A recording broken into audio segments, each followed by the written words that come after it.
خلجی کو سنبھال رہے تھے غریب نواز، پھر اس کے بعد بابا قطب سنبھال رہے تھے شمس الدین التمش کو، پھر اس کے بعد آپ دیکھیں کہ اللہ اکبر حضرت محبوب الہی پھر جو ہے سہارا دے رہے خلجی کو، پھر اس کے بعد یعنی کہ اس طریقے سے کبھی سلیم چشتی آتے ہیں، کبھی حضرت نظام الدین آتے ہیں، کبھی بابا برہان الدین غریب آتے ہیں، کبھی حضرت باعث خواجہ آتے ہیں، کبھی علاؤ الحق پنڈوی آتے ہیں. اس طریقے سے ایک سلسلہ ہے.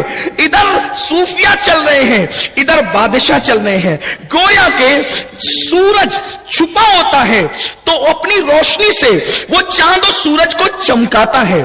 سورج چھپا ہوتا ہے اور چاند و سورج کو اپنی روشنی سے چمکاتا ہے. تو اولیاء کرام اپنی روحانیت کے پاور سے بادشاہان اسلام کو جو ہے وہ تقویت اور طاقت عطا فرماتے رہے، تاکہ اس کے ذریعے سے اسلام کا سورج بلندی سے بلندی تک جاتا رہا. یہ ہند کی سرزمین ہے. لیکن پھر 1600 عیسوی کے اندر جب اکبر کا دور آیا، جسے اکبر اعظم یا اکبر دی گریٹ کہتے ہیں، اس دور میں ملکہ برطانیہ اس نے جو ہے وہ انگریزوں کو اجازت دی کہ وہ ہندوستان جا کر کے جو ہے وہ تجارت کریں. دراصل ہندوستان پر جو ہے وہ سب کی نظر تھی، ہند پر سب کی نگاہیں تھی، کیونکہ ہندوستان میں کالا سونا ہوتا تھا. یہ کالا سونا کیا ہے؟ اس کی بڑی قیمت تھی. کالا سونا جسے ہم کالی مرچ کہتے ہیں، عرب والے اور جو ہے وہ ایران والے اور اسی طریقے سے اور دوسرے ممالک والے، انگریز لوگ، یورپ والے، اس گرم مسالوں سے اور کالی مرچ سے اور بھی دیگر جو ہمارے پاس معدنیات تھی، ہمارا عود آج تک مدینہ طیبہ کی گلیوں میں ہندوستان کا عود جتنا بکتا ہے اتنا کسی ملک کا نہیں بکتا. ہند کا عود جتنا بکتا ہے اتنا کسی ملک کا نہیں بکتا. میرے آقا علیہ السلام کے دیوانوں، تو ہر دور میں کبھی ہندوستان کی تلواریں، کبھی ہندوستان کے مسالے، کبھی ہندوستان کا جو ہے وہ بلیک گولڈ، ہندوستان کا کالا سونا، اس طریقے سے بہت ساری چیزیں تھی. اور اس سے بڑھ کر ہندوستان کے اندر مسلم بادشاہوں نے عمارتوں کے حوالے سے اس ملک کو اتنا سجایا تھا کہ دلہن بنا دیا تھا. تو عرض یہ کر رہا تھا کہ ہندوستان پہ نگاہیں تھی سب کی. ایک تو اللہ نے جڑی بوٹیاں دی تھی، اونٹ دیا تھا، پھل دیے تھے. اچھا، ہندوستان کے پھلوں میں جتنی لذت ہے اور ہندوستان کے اناج میں جتنی لذت ہے، یہ بات بھی آپ کو بتا دوں کہ کسی ملک کے فروٹ میں اتنی لذت نہیں ہے. اس کی وجہ یہ ہے کہ اس فروٹ کے اندر جنت کے درختوں کی ملاوٹ ہے. اس کی وجہ یہ ہے، اللہ ہمارے مفسرین نے لکھا ہے کہ جب آدم زمین پر آئے، جنت سے ڈائریکٹ آئے، تو جنت کے پتے باندھ کر کے آئے، جنت کے پتے باندھ کر کے آئے، زمین پہ قدم رکھا، ہوا چلی، سارے پتے اڑ گئے اور درختوں سے لگ گئے. تو جنت کے پتوں کی برکتیں ہندوستان کے پتوں کو نصیب ہو گئی. اس لیے یہاں کے پھلوں میں اللہ نے لذت عطا فرمائی. بہت سارے پھل یہی ہوتے، کہیں اور نہیں ہوتے. یہ بھی خاص بات ہے. سنیو، اپنے ملک کی شان یہ ہے. اسی لیے مقامات مقدسہ کے اتشنا کے ساتھ اقبال کا وہ شعر، سارے جہاں سے اچھا ہندوستان ہمارا، ہم بلبلیں ہیں اس کی، یہ گلستان ہمارا. تو اس ملک میں یہ ساری چیزیں ہیں. اور سجایا کتنا تھا. یہ تاج محل جو آپ دیکھتے ہیں نا، تاج محل میں صرف پتھر ہے. اس وقت تاج محل میں صرف پتھر ہے. تاج محل کو ہیرے سے اور یاقوت سے اور جو قیمتی پتھر ہوتے ہیں ان سے سجایا گیا تھا. فتح پور سیکری، بھول بھلیا، لال قلعہ. اور وہ فن تعمیر ہے. ایک ایک عمارت کی اگر فن پر گفتگو ہو تو اس کے لیے بھی ٹائم چاہیے. لیکن میری مجبوری یہی ہے کہ مجھے وقت پہ پروگرام بھی ختم کرنا ہے. ویسے آج آزادی کا دن ہے تو حکومت کی طرف سے کچھ چھوٹ ہے، انشاءاللہ اس کی برکتیں ہم لیں گے اگر آپ ہمارا ساتھ دیں گے. تو میرے آقا علیہ السلام کے دیوانوں، آپ فتح پور سیکری جائیں. لوگ جدید ٹیکنک پر ناز کرتے ہیں، اے سی پر، پنکھوں پر، اس پر اس پر. اللہ نے مسلمانوں کو اتنا مائنڈیڈ بنایا ہے، اتنا ذہین بنایا ہے، اس لیے کہ عقل مصطفیٰ جان رحمت کی غلامی سے نصیب ہوتی ہے، عقل نبی کی غلامی سے نصیب ہوتی ہے. فتح پور سیکری میں ہوا آنے کا جو انداز ہے، تھوڑا سا اس پہ غور کریں. موسم کوئی بھی ہو، اتنی تیزی سے ہوا آتی ہے، ایسا لگتا ہے کہ جیسے کسی نے نے کولر چالو کر دیا ہو. جب لوگ کولر کے نام سے ناواقف تھے تو اس وقت بھی وہاں پر لوگ ہواؤں کا انتظام کر رہے تھے. اس کے بعد اللہ اکبر, کبھی پنچکی دیکھیں, یہ جو پنچکی اورنگ آباد کی ہے, اس کی تعمیر کرنے والے ایک ولی ہیں. ایک ولی نے اس کو تعمیر کیا ہے, اور وہ حضرت محمود غزنوی رحمت اللہ تعالی علیہ کے خاندان کے بزرگ ہیں. ان کا مزار مقدس جو ہے وہاں موجود ہے, اچل پور کی سرزمین پہ موجود ہے, اور وہ بہت بڑے انجینئر تھے. اور آپ کو یہ بھی بتا دوں کہ اورنگ آباد میں جو پانی آتا ہے پنچکی کا, تو وہ آتا ہے اچل پور سے. اتنی دور سے وہ پانی آپ سوچیں ذرا, اور آج تک آ رہا ہے. اسی طریقے سے کیا فنکاریاں تھی ان لوگوں کے پاس, یہ سب کام کرنے والے مسلمان تھے. گنبد و مینار کی عکاسیاں دیکھیں, آج بھی انگریز گھور گھور کے